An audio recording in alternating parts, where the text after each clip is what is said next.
Olá pessoal, hoje é a nossa última aula e eu vou falar nela talvez do tema mais controverso e mais delicado de todo o curso, que é a desistência e o abandono da escrita.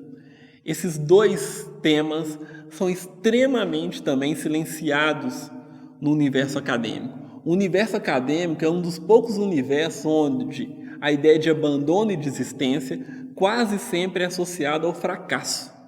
Sendo que em vários outros ambientes da nossa vida, desistir e abandonar é incentivado.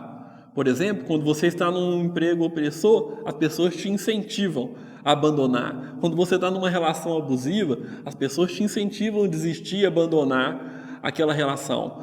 Mas no ambiente acadêmico, mesmo que se isso estiver te produzindo muito sofrimento ou dificuldade, raramente alguém vai te dizer que talvez seja ideal ou necessário um abandono total, parcial ou temporário daquilo. Mas o que a gente não sabe, principalmente sobre a prática de escritores muito profícuos, é que em algum momento eles desistem de escrever. Escritores acadêmicos têm inúmeros artigos inacabados dentro do seu computador, têm inúmeros relatórios inacabados. Isso é muito comum também no campo do jornalismo, é muito comum também no campo da escrita ficcional. Todo escritor profissional tem talvez mais projetos abandonados do que completados. E no ambiente acadêmico a gente silencia esse fato, que é muito comum da prática escrita. Por que a gente não incentiva a revelação disso e por que a gente às vezes não incentiva inclusive o abandono total ou parcial?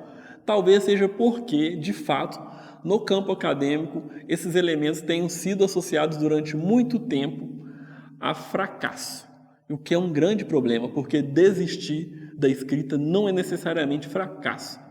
Então, nesse sentido, eu incentivo vocês a pensar a escrita como um relacionamento. A escrita é um tipo de relacionamento com a gente mesmo, e com os outros, obviamente, mas principalmente com a gente mesmo. E alguns relacionamentos devem ser mantidos e outros não. Tá? Eu sei que aqui agora um tema também que vai aparecer, já deve estar surgindo aí na cabeça de várias pessoas mas se eu desistir e for bolsista, como é que eu vou fazer? Eu vou ter que devolver dinheiro? Como é que eu vou ficar perante as pessoas e etc. Esse processo de desistência, ele deve ser acompanhado com o auxílio de outros profissionais, tanto da área da saúde, quanto da área educacional, quanto da instituição, se possível, embora a instituição, hoje no Brasil, a gente tem poucas instituições acadêmicas que dêem um suporte de fato efetivo para esses casos, mas uma questão que está em jogo aqui é a sua saúde. Em alguns casos, a desistência de um projeto literário tem a ver com a sua saúde naquele momento. A gente também tem que pensar que o abandono não é necessariamente total, ele pode ser temporário. Na verdade, a desistência e o abandono temporário ele é essencial para muitos casos. No campo da história da escrita ficcional, por exemplo, a gente vai ver como grandes livros só foram possíveis porque houve abandono temporário. A gente sofre um problema hoje no mundo acadêmico brasileiro, que é os prazos são rígidos e às vezes a necessidade de uma pausa naquela escrita ela é importante, mas a gente não tem tanto esse tempo.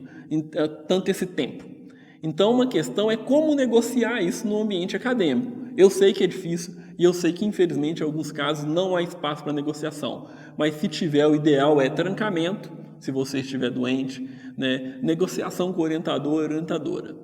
Situação comum entre acadêmicos nesse sentido é supor que eles deveriam saber coisas que ainda eles não sabem. Isso é um motivo que talvez leve a uma desistência da escrita. Às vezes, acadêmicos, isso é impressionante. É impressionante como eu atendo pessoas que às vezes estão bloqueadas numa parte da escrita da tese, por exemplo, porque elas precisariam fazer um tipo de análise. E eu simplesmente pergunto, mas você sabe como faz essa análise? A pessoa nunca aprendeu aquela análise durante o percurso dela acadêmico e ela acha que ela deveria estar conseguindo fazer aquilo. De alguma forma, o ambiente acadêmico gera essa dissonância cognitiva. A pessoa sabe que ela não sabe, mas ela supõe que ela deveria saber. É uma bizarrice em termos psicológicos, mas eu não acho que ela surge de dentro das pessoas, eu acho que o ambiente acadêmico, de alguma forma, a organização social da escrita leva a isso. as pessoas suporem que elas deveriam saber aquilo que elas não deveriam saber, e com isso, às vezes há um abandono total da escrita, sendo que o abandono ali deveria ser só parcial, durante um período de aprendizagem de uma técnica estatística, de um tipo de análise qualitativa e etc. Então, não saber como continuar um texto não é prova de sua incapacidade.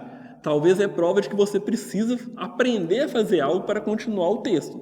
E, de fato, talvez você tenha que abandonar ele parcialmente ali para essa aprendizagem. Tá? Outra questão é que quando escrevemos também temos problemas pessoais de diversas ordens. Né? Infelizmente a vida não para a gente escrever. As pessoas que a gente gosta adoecem, a gente adoece, acidentes acontecem, problemas de ordem financeira, inúmeros problemas podem acontecer na nossa vida que levam à necessidade de um abandono parcial da escrita. Ou às vezes total, infelizmente. Tá ok? Antes disso, tá? Mas antes de desistir, se for o caso de uma desistência tanto temporária quanto total, é extremamente necessário o auxílio de outras pessoas para você avaliar isso.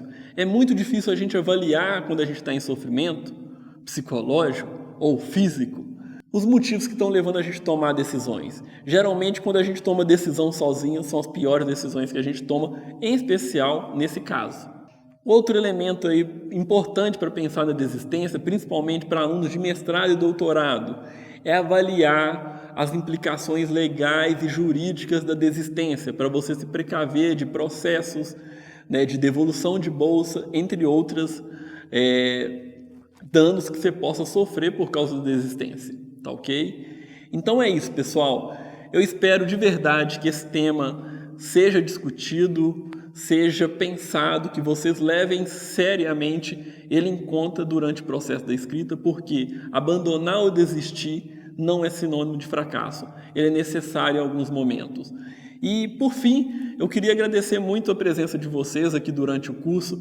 Eu espero que ele tenha minimamente tocado em aspectos práticos sobre a escrita, que possam melhorar aí a relação de vocês com a escrita.